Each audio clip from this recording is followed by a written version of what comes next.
So anyway, as Michael was explaining, my last time that I did a presentation like this was on my father's side of the family. It was my father's mother's family, and their surname is Clough. And so I went into how the Cloughs came to America originally in 1630, and I'm actually the 13th generation. And I was able to learn when I studied them that many of them fought in the Revolutionary War, the Civil War. They were very, very religious, very spiritual, and very patriotic.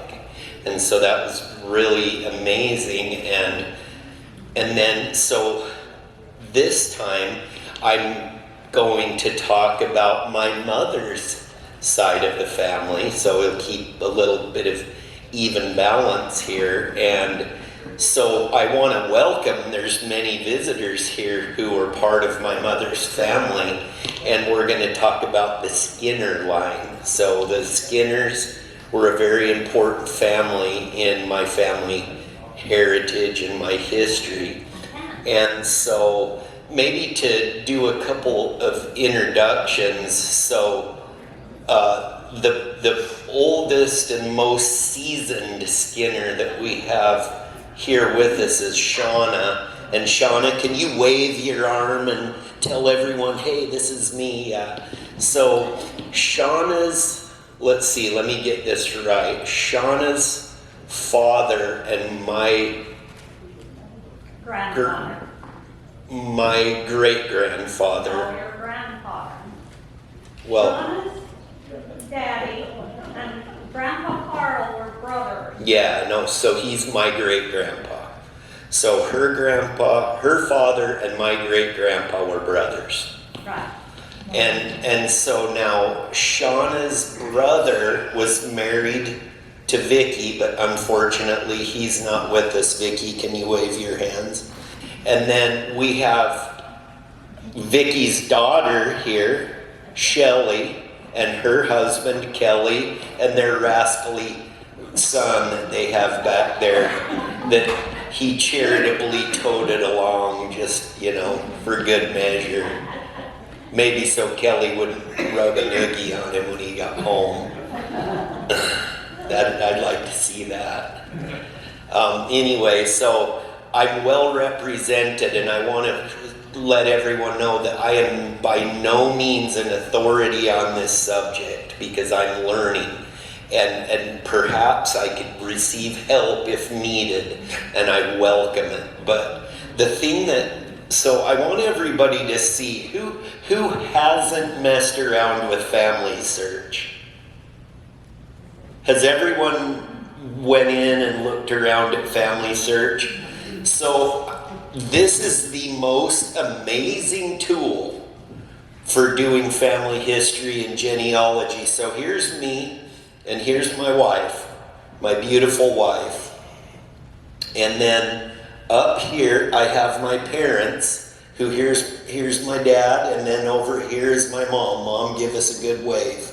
So Roy and Kathleen, and if I want to go into them, they have memories, and they have a picture in here. I'm sure everyone can't see it, but it's them with me when I was just a little tyke. And so my mom, let's see what memories I had of her. So I've got a few more things loaded in, but I have a picture of her mother and her father. So Harold was a Simpson, was his surname, but my mother's mother, here's a big picture. Can everyone kind of see this at least a little bit? Yeah. She's very, I think she's an amazingly beautiful person, both on the inside and what I've learned about her on the inside and her on the outside. So she was a Skinner. Helen Venus Skinner was her name. And let's see. So this is a picture of my mother's father. Daddy. Yeah, his name is Harold Simpson.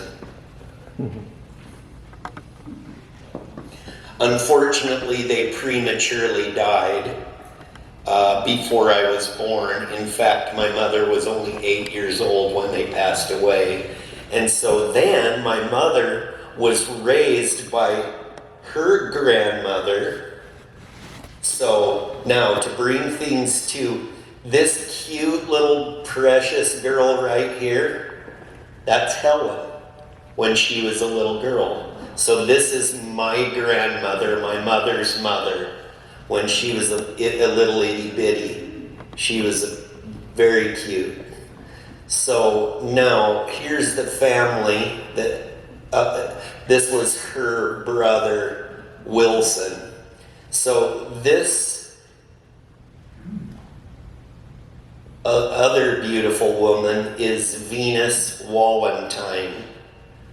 So her family settled, what was it, Paris, Idaho? Grandma was from Paris, and Grandpa was from Skinnerville. Yeah, which, Nounan, yeah. So this handsome gentleman right here is Carl Skinner. He is the father to my grandfather, so he is my great-grandfather, and he is brothers with Ernest Skinner, who is Shauna's father. And I want to bring some attention to Ernest because, and we called him Ernie. He was Uncle Ernie to us. And he was a character.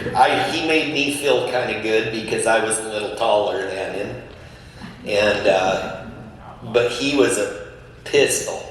He was very, very outgoing and gregarious, and he actually lived here in Mesa. So in fact, very close to here, him and his wife Mabel, they lived just right on the corner, right on the, what is it, the southeast corner of where the temple lot is. They were just, what is it, East 2nd Avenue. East 2nd Avenue, yeah. So yeah, so when I was a missionary, when I returned home from my mission, my dad and I built a little house also in this ward. This was where my parents landed, in this ward and building, when we moved here from Idaho in 1987. But Uncle Ernie came over and saw me painting, and he says, "Hey there, young feller, I need my house painted." And so I went over, and for $10 an hour, I painted Uncle Ernie's house. And boy, I had no idea what I was getting myself into, because he was a stickler. and I learned that he had been kind of the inspector general for the seminary buildings in the church. Is that right? Well, that's what he told me. He was the inspector general.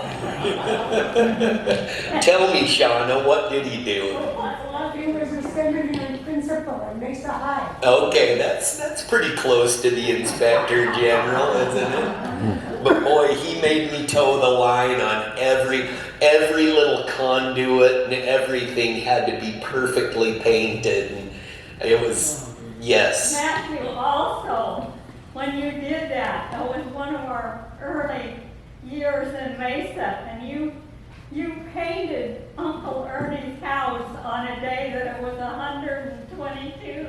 Oh, That day, that was the day, the famed day. And literally I would roll my paint, and then it would dry on my roller before I could get it onto the house. And I was out there at 1 or 2 o'clock in the afternoon just trying to get that house painted. But do you know what? When I got done, I will say that he gave me an attaboy. He gave me a good grade and paid me well. So it was a very good experience, and we got to know Ernie, and mostly because of Charles, we called him Charles, but everyone called him Charlie, and he's Vicky's husband, and Shelley's dad, and Riley's grandfather.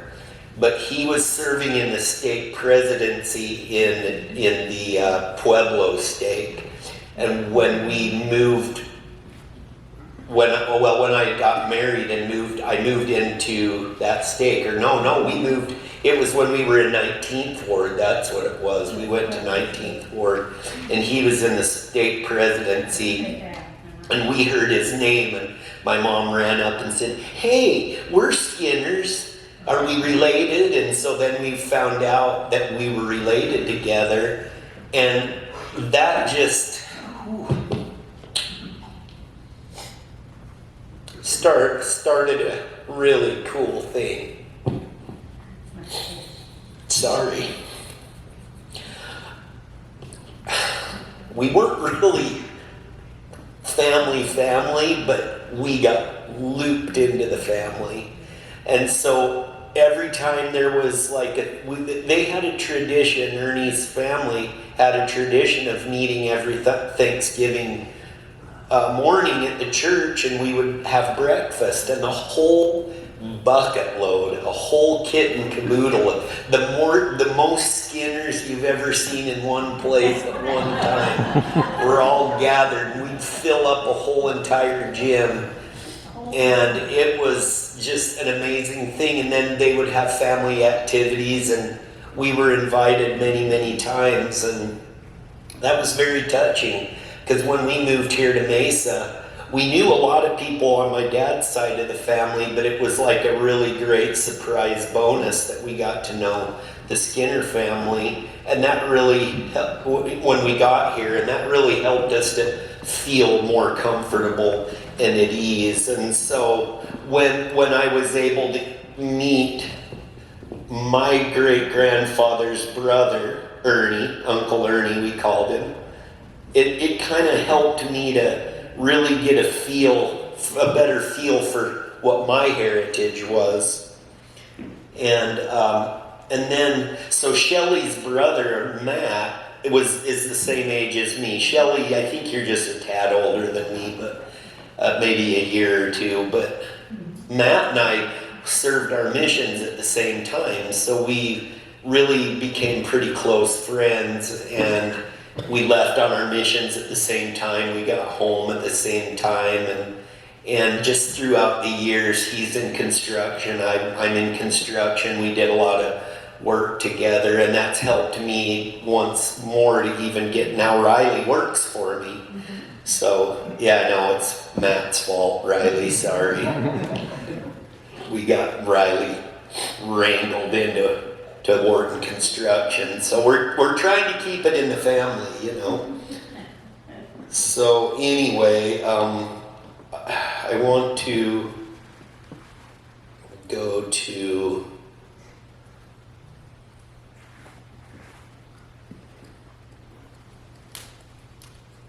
so this is another picture of my grandpa, or not, yeah, my great-grandpa Carl. So there's not many memories of Carl in there. We need to find some. I personally met him. Did you meet him? Yep, a few times. Then let's see, here's my, I wanted to bring this picture up. So Carl's wife, Venus, who knows Sister Heaton, what do you think's going on in this picture? It's Relief Society. Well, not even more so significant than Relief Society. This was a Daughters of Utah Pioneers event, and so my grandmother, my great-grandmother, Venus, this is her, she was actively involved in the Daughters of the Utah Pioneers when. So they lived in various different places. They lived in Utah, they lived in Preston, Idaho. And because my mother's parents, their daughter passed away when my mom was 8. My mom was raised by by Venus and Carl. And so when they lived in Preston, my mom was, have y'all seen Napoleon Dynamite? Mm-hmm. So my mom went to the same school where Napoleon, she was a cheerleader for Preston High School. Pretty cool, huh? Did she vote for Pedro? I bet she would have if he was there. So, now,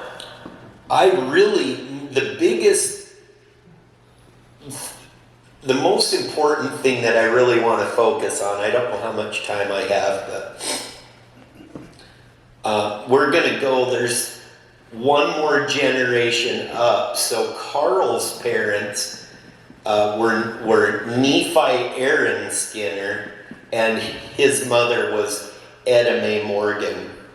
And I mean, I could do like a whole huge presentation just on those two. They're pretty amazing. And maybe someday I will. But what I really want to focus on the most is the generation up above them. So these are like my great grandparents. And the reason why, so John Skinner, let's just go right to him. So let me shrink this down. Here's little old me, clear down here, and then we go clear up here, and here's John. So John, the reason why I want to focus on that generation is because that was the generation in my family that were converted to the gospel, that heard the message, and then, they accepted the gospel. And they set the tone for the next generations to come. And so for me, I've had thoughts at times like, am I honoring my position as being a descendant of these people who, I'm very fortunate because many of my great and even my great grandfather Clough was there to help build the Kirtland Temple. So that's where that went back to. And then these guys, the Skinners, and let's see, I need to refresh my memory on their names, because my old timers is already starting to kick in. So on Etta Mae's parents was William Harrison Morgan and Jenny Stockton. So they both became members of the church as couples. They joined together as couples. So they had unity within their marriages on their acceptance of the church.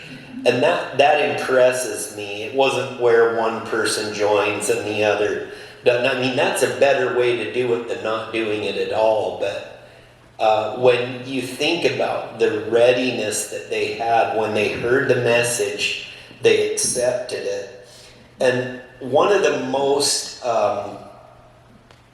really clear histories that are written was through Etta Mae. She really she was a little girl when her parents became members of the church. And so Etta Mae was John Skinner's, well, Etta Mae was married to Nephi, and Nephi was John Skinner. But William Harrison Morgan and Jenny Stockton were together, and they were her parents. And so the thing that was significant about them that I want to focus on is that he came from a fairly well-to-do family, but they lived in Georgia.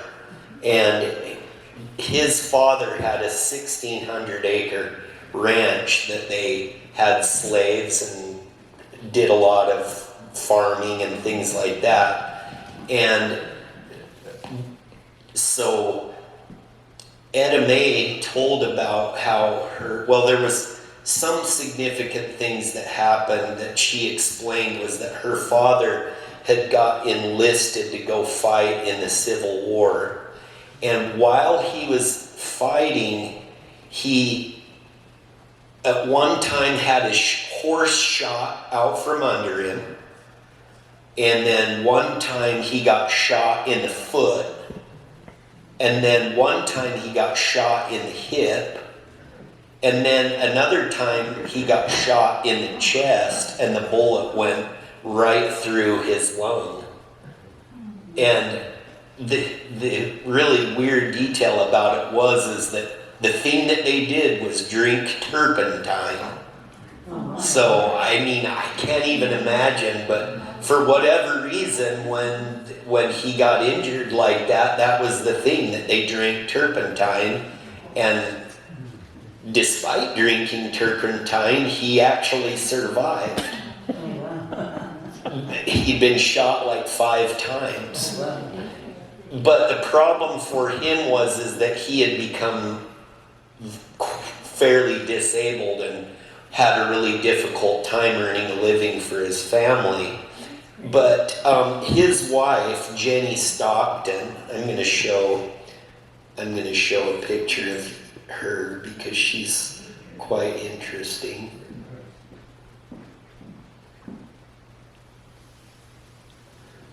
Let's see. This is Jenny Stockton. This was Etta Mae's mother. You want me to take it around real quick? Yeah, maybe you could. Just let everybody. Well, I can't do that. Okay.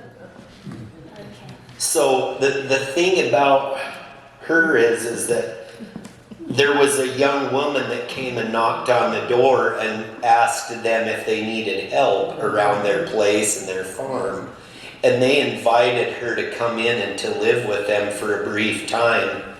And while she was staying there, Etta Mae, who was like a very young girl, maybe 9 or 10, I can't remember how old she was, but she saw this girl that was staying with their family reading in a book.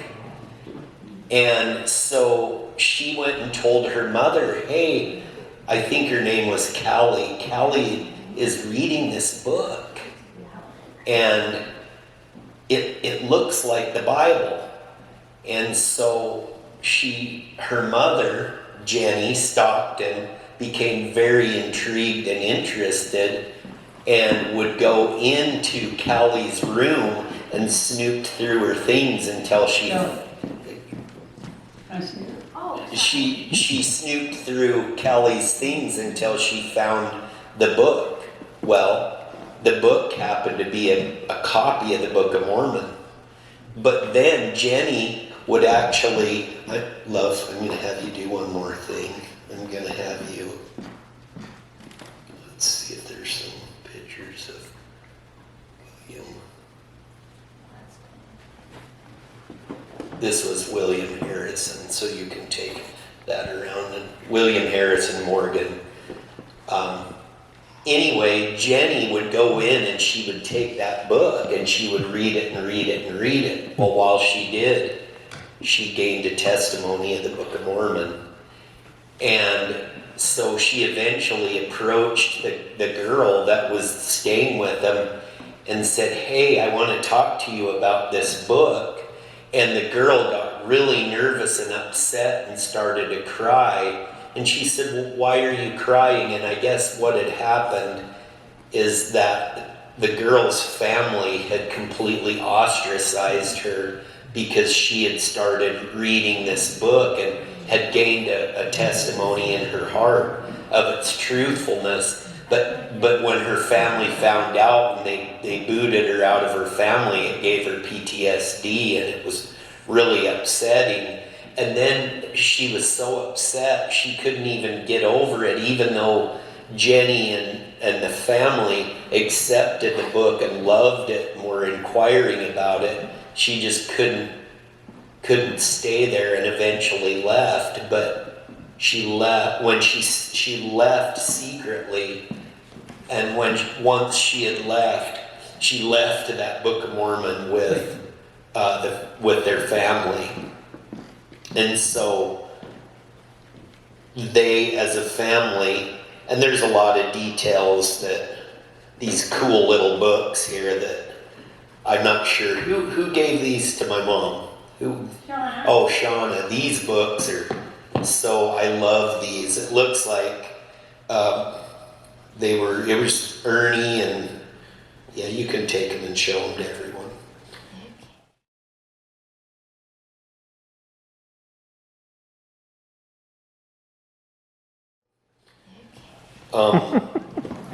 So the thing that's so amazing about Etta Mae was that she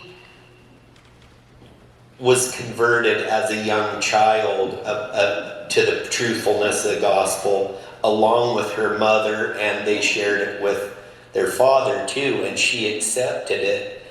And because he felt bad that he couldn't really provide as well as he wanted to, is kind of how I understand the story to go. They wanted to go, their family to leave and go to Zion and leave Georgia and go out to Utah. And they literally, as a 12-year-old girl, let their daughter Etta Mae leave and go on a train and cross the United States all by herself. And I can't even imagine, dude. And not only was she all by herself, but she was just going out to the West. and the only thing, I guess, that made it really, to me, acceptable was that they knew the people where she was going, and it was one of the apostles' families that she stayed with, and there was, a really good connection to the church once she got there. But in her little story there, she tells about all the things that she did and everything she thought about, and she was very homesick for a while, and then eventually her mother was able to come out and be with her. But I don't think she ever, do you know, Shauna, she never did see her dad again after that, did she? Yeah, I think she, am I doing okay, Shauna? I'm not like going off to the, no pun intended, to the Joneses or anything. So, all right. How am I doing on time, Michael? Quarter till, we're done. Quarter till, so we're almost done. Okay. So I want to show Nephi, Aaron's parents. Sandy, just get a shot of that. I'll put this in the... Let me get my hand out of there. It's okay. Your hand model. So this is a pretty amazing photo right here. So this guy right here, this handsome looking devil, this is John Skinner right here. He looks like he's kind of in a trance in this picture, but this is his wife.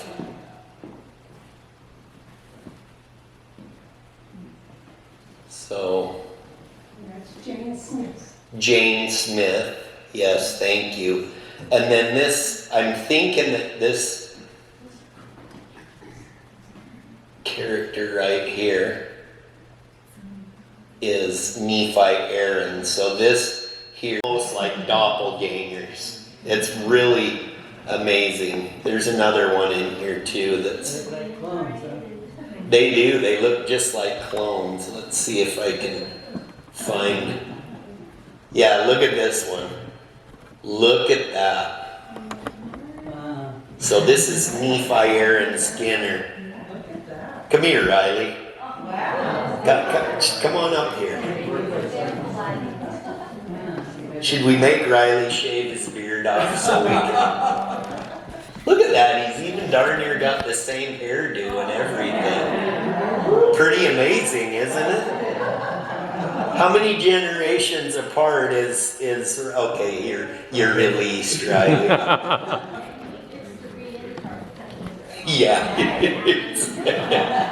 How many generations? Yeah, how many generations? Let's see. So it would be Riley, Charlie, Nephi. So like 5 generations. Wow, that's amazing. Yeah. Even those Skinner genes are pretty powerful. I mean, they even kind of like almost overrode poor Kelly over there. I mean, they just sort of weeded him right out. Although Riley did, like, the one good thing that you got from your dad was the stature, because most of the Skinners are kind of short guys, you know. I don't know, Charlie was pretty tall, and most all of the boys were, yeah. Matthew, Uncle Les was 6'4". Oh, see. He was the same, he looked just like. I guess I just knew only the short ones. He looked just like Zappy. Ah, so that's where that came That's where from. Zappy comes from. Interesting. So anyway, I went on a little diversion there from where I was going. So John, where is that? I want to read just a little excerpt from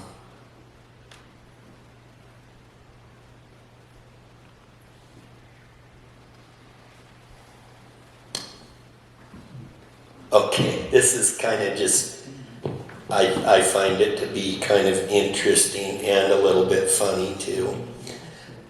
So, Jane Smith was born May 26, 1831 in England. She was the daughter of George Smith and Anne Bosden. Her father was a broom maker.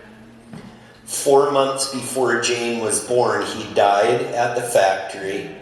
This situation left Jane's mother with the responsibility of raising her family alone.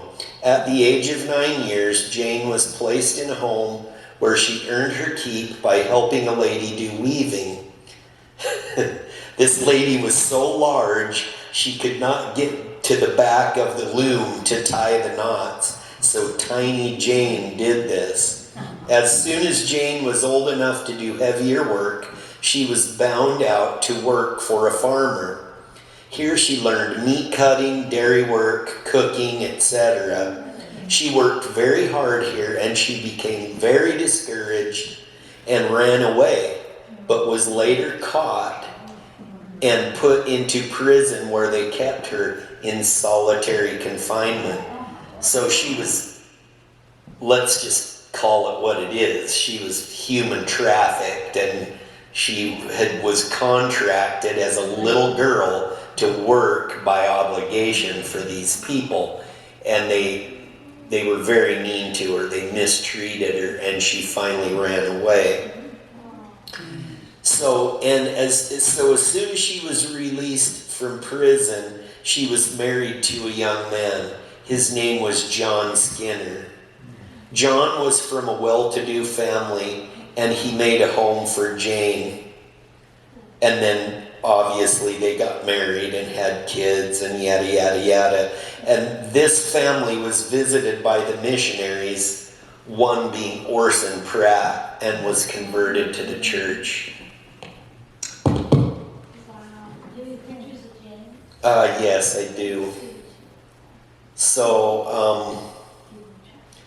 So here's a picture of, whoops. This is Jane and John and one of their daughters, and I can't remember her name. I'll have to cheat and look. But Is Jane sitting? yeah, Jane is the one sitting. I don't know if you want to come and show everyone, but Where's John? John is this handsome character right there. Okay. Oh, wow.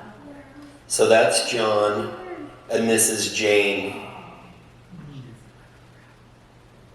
Huh. Very, So a big part of, one thing that I want to point out is that a big part of, like, especially in Adam May's family, but the other side of the Skinners, that these people kind of came from Wales, a lot of them, and that was one of the things in Adam May's family was the community that they were in was a Welsh settlement for people that were cutting stone. And so that's how they were able to come together. So it's kind of like, if you think of how the Mexican people are here, they come from Mexico, they're here in the United States, but they still congregate together.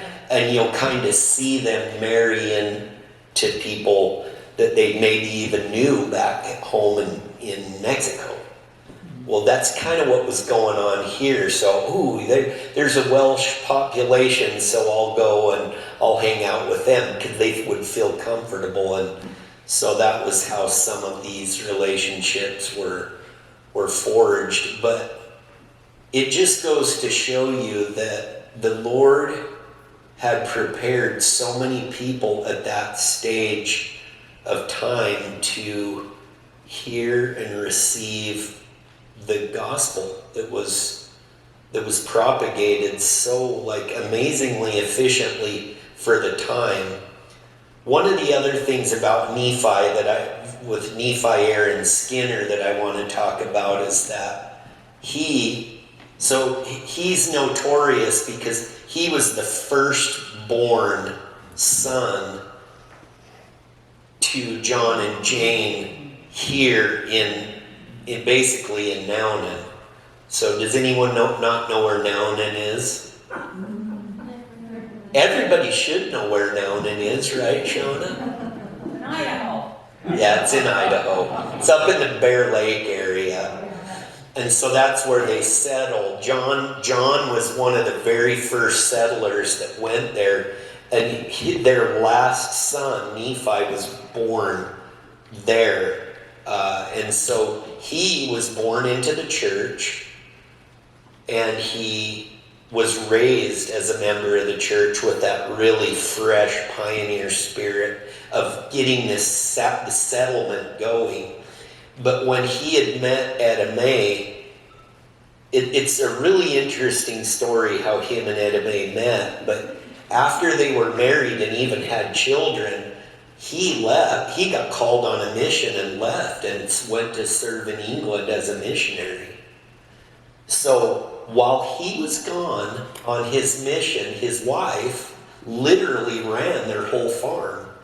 And the money that she generated from selling eggs and, whatever it is that she was doing, the chickens and the cattle and sheep and whatever livestock, she paid off their farm. They had a $2,500 mortgage on their farm.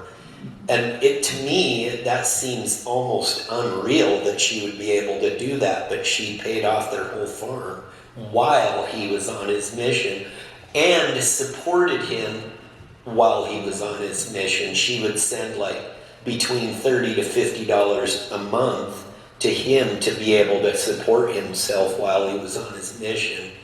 And on top of that, she took their old organ, turned it in, and then his old crusty old violin, and turned those in and sold them, and then paid $500 extra and bought a beautiful piano.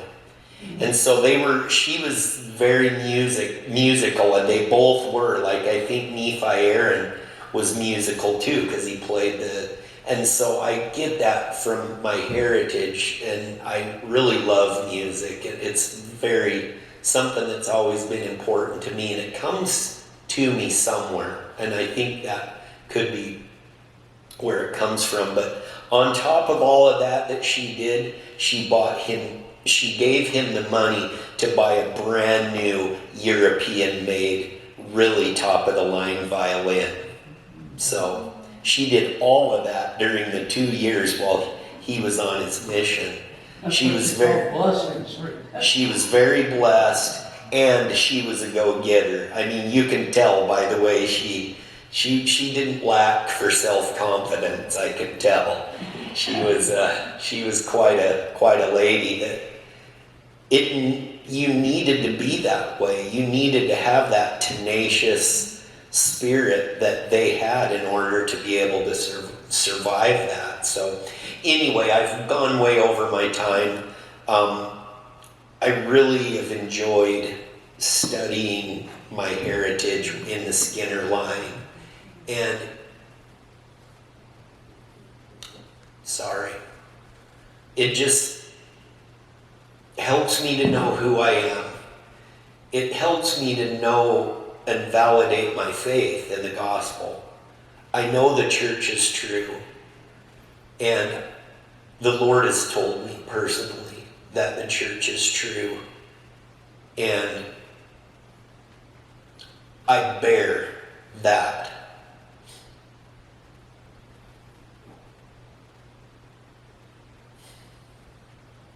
And I bear it respectfully for the immense amount of sacrifice that my forebears went to just so that we can have this cushy chapel and a gym where we can come and have padded seats and a big curtain that, in the chapel, and we have the most amazing, we're so blessed as a people to be Latter-day Saints and for what we've been able to have because they had faith in the Lord so much that they acted and made huge sacrifices, leaving their farms, their homes, their families, and they were driven by their faith to come out into a desert that was completely uninhabited at that time. Like John and Jane, they were the first settlers that somebody tried the year before, and 100 of their 200 cattle died in the middle of the winter because they just died of, probably starved to death and probably froze to death. And when John and Jane got there, they found 9 cattle that were still alive. Did they keep them? No. They took the cattle, rounded them up, and saw the branding on them and took them to the owner. Integrity. Yeah. They had that integrity because who would have known? 9 head of cattle in those days was huge. But for the reward, he was rewarded with some other livestock that helped him to get there. And then a couple other families were sent by the church to live there with him. But they started from nothing. Very amazing. So, anyway, thank you everyone for coming, and I really love and appreciate everyone here. That some I know better than others, but those of you who I've rubbed shoulders with through the time, I just appreciate you. I appreciate all those who come and participate in Sons of Utah Pioneers, and I've never left one of these meetings before that I didn't feel really uplifted. And I want to tell everybody, and I tell people, and they, just one more old church meeting to go to, so they don't want to come. But I understand life is super busy, but we are blessed immensely. And I want to thank Michael too. He's been an excellent president of our chapter, and his heart is into it, and it's just so easy to get behind that when you know that his heart's into it. So thank you, Michael. And with that, I'll go ahead and turn everything back over to you. Thank you, Matthew. My pleasure. Thank you.